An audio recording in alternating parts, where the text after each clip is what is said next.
کہا جاتا ہے کہ کسی علاقے میں قحط سالی پیدا ہو گئی۔ اس قحط سالی کے لپیٹ میں نہ صرف انسان بلکہ چرند و پرند سب اس کا شکار ہو گئے۔ مویشی مالکان بے حد پریشان تھے۔ اس دوران ایک مسجد کے مولوی نے جمعہ کے خطبہ میں نہایت ہی یقین کے ساتھ یہ بات بتائی کہ اللہ کا نام لے کر یعنی بسم اللہ پڑھ کر دریا کو حکم دیا جائے تو وہ بھی نافرمانی نہیں کرتا۔ خطبہ سننے والوں میں ایک چرواہا بھی موجود تھا۔ مولوی کی یہ بات اس کے دل میں اتر گئی اور اس بات پر اس کا یقین کامل ہو گیا۔ اس نے واپس آ کر اپنی بکریاں کھولی اور سیدھا دریا پر چلا گیا۔ اونچی آواز سے بسم اللہ پڑھا اور دریا کو کہا کہ وہ اپنی بکریاں چروانے کے لیے پار جانا چاہتا ہے اور اسے کہا کہ مجھے اپنے اوپر سے گزرنے دے۔ یہ کہہ کر اس نے اپنی بکریوں کو لیا اور دریا پر چلا ہوا دریا پار کر گیا۔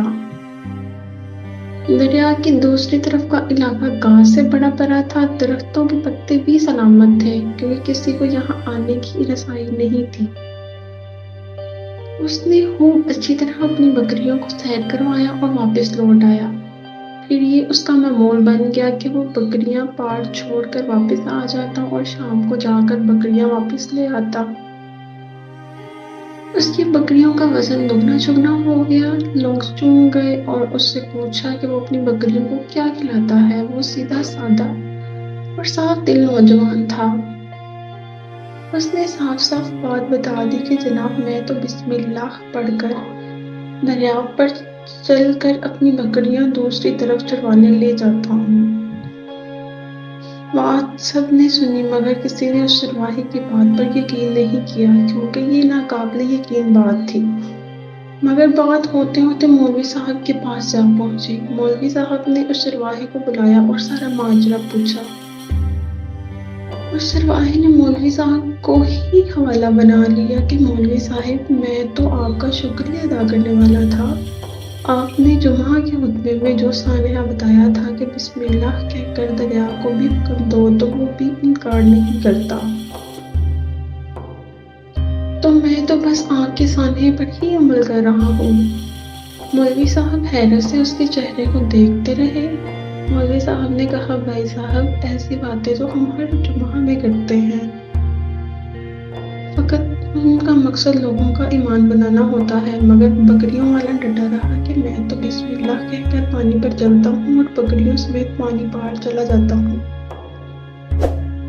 آخرکار مولوی صاحب نے صبح خود ہی تجربہ کرنے کی ٹھانی جسے دیکھنے چرواہے سمیت پورا علاقہ بھی گیا۔ مجمع زیادہ تھا اور مولوی صاحب نے ایک دو بار سوچا کہ انکار کر دوں کہ کہیں ڈوب نہ جاؤں۔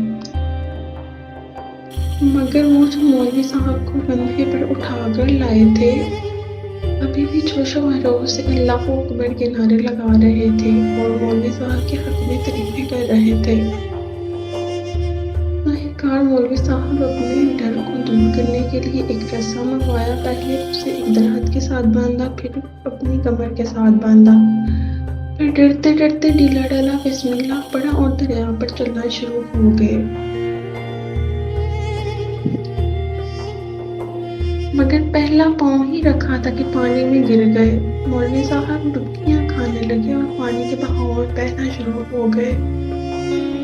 لوگوں نے کھینچ کھینچ کر باہر نکالا۔ مولوی صاحب کی اس حرکت پر چرواہے کو پریشان کر دیا کہ مولوی صاحب بسم اللہ کہہ کر یہ کیا ہو گیا، کیونکہ اس کا یہ روز کا معمول تھا۔ اس کے اپنے یقین میں کوئی فرق نہ آیا۔ اس نے بسم اللہ کہہ کر بکریوں کو پانی کی طرف اشارہ کیا اور ان کے پیچھے چلتا ہوا پار چھوڑ کر واپس بھی آ گیا۔ لوگ اسے ولی اللہ سمجھ رہے تھے اور اس کے حق میں نعرے لگا رہے تھے، اور وہ سب سے بے نیاز سیدھا سادہ انسان تھا۔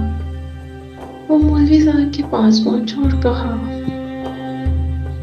مولوی صاحب میں آپ کی بسم اللہ کی تعریف سے کافی پریشان تھا، مگر پانی پر چلتے ہوئے مجھے آپ کی بسم اللہ کی بیماری کا پتہ چل گیا۔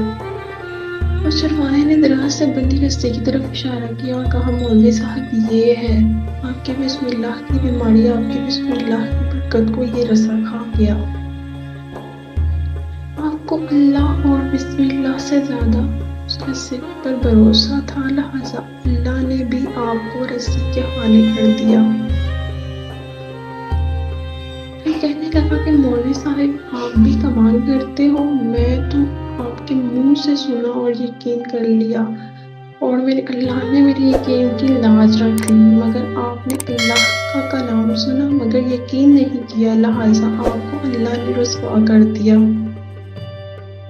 محترم عزیز دوستو، یہی کچھ ہمارا حال ہے، ہماری نمازوں اور دعاؤں کا حال بھی یقین سے خالی ہے۔